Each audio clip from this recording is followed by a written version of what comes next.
बताने जा रही हूँ बायोलॉजी के बारे में। बायोलॉजी के बारे में हम जब से जन्म लिए हैं तब से हमने सुना है biology biology biology.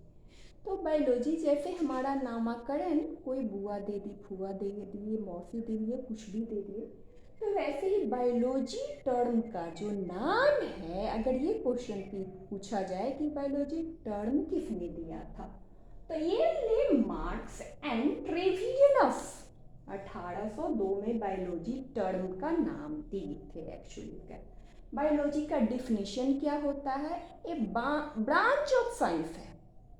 Branch of science, क्यों आर्ट्स क्यों नहीं भाई?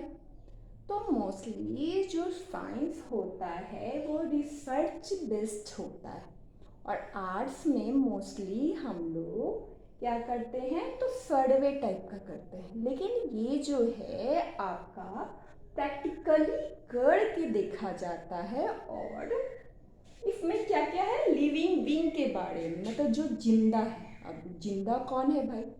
जिंदा रहने के लिए भी हमारे पास कैरेक्टर डिफाइंड किया गया है, 11 कैरेक्टर, जिसमें से 11 होना चाहिए तब आप जिंदा है। इसके बारे में हम अगले क्लास में बताएंगे। तो branch of science which deals with living being is called biology.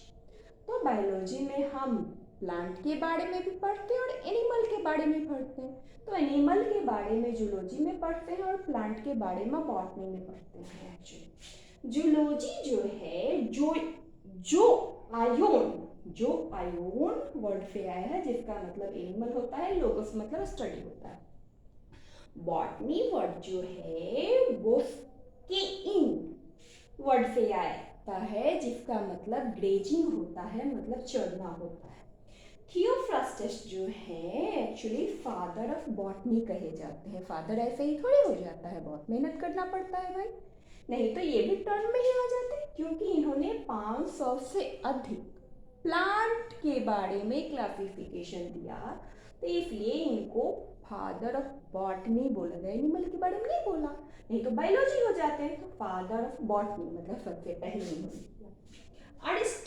Aristotle जो है फादर ऑफ जूलॉजी भी है, क्योंकि एनिमल के बारे में किया और प्लांट के बारे में भी किया, इसलिए फादर ऑफ बायोलॉजी भी अरिस्टोटल को ही कहा जाता है। लेकिन एक और क्वेश्चन आता है, मॉडर्न फादर ऑफ बायोलॉजी किसको कहते हैं? तो मॉडर्न फादर ऑफ बायोलॉजी जो है चार्ल्स डार्विन को कहते हैं। मॉडर्न फादर ऑफ जो बायोलॉजी मतलब मॉडर्न फादर ऑफ बायोलॉजी इसलिए इनको कहा गया क्योंकि इन्होंने केवल स्टडी ही नहीं किया बायोलॉजी मतलब कि बॉटनी जूलॉजी का, बल्कि इन्होंने थ्योरी दिया। कौन सा थ्योरी दिया चार्ल्स डार्विन ने? Theory of evolution by natural selection.